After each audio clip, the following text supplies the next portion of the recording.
man did not want his name used or full identity disclosed for privacy reasons, but tells us that his neighbor had been carrying around a gun and calling his family crude names and threatening them for quite some time. He wanted to share with others his story and why he was forced to defend himself.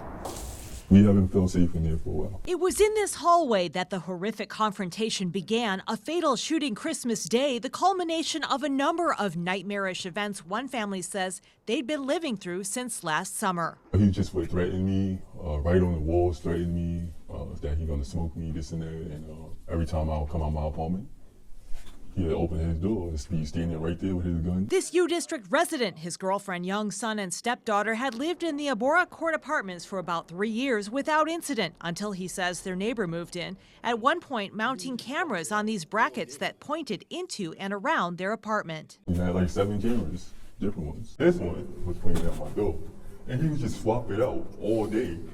7 different cameras. We have one right here. He says when he mentioned the cameras, the neighbor became agitated and then started threatening his family, sometimes while holding a gun. Telling me he owed me smoke, and he wanted to smoke me. Strange writings like this also started appearing on the walls around the family's unit. A fire also mysteriously started at their front door, the burn marks still evident on the wood and carpet. He says the apartment put up a camera, which used to sit here before detectives took it following the fire. That could have been dangerous for my kids. On Christmas Day, the father of 2 went to the elevator to check the mail. The neighbor spotted him from down the hall, he said, near the laundry room. He redirected his way toward me to attack me. He says his neighbors started calling him names and charged him. Oh, the came out the house. So standing right here, coming to the elevator, and the guy was right there. He was like, the came out. He gets like about right here approaching me. The guy came from all the way down this hall just to confront me. Words was being exchanged right here the whole time. You do this.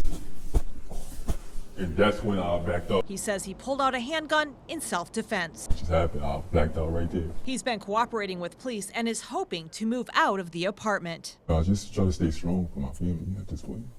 I don't want them to see me break down or anything. I'll do it in private. The man told us that he had asked police in the past and managers at the apartment complex to do something about the neighbor or provide an emergency move, but he said nobody was able to help them. We did reach out to Seattle police to see what happens next. We'll bring you any updates right here. Reporting from Seattle, Jennifer Dowling, Fox 13 News.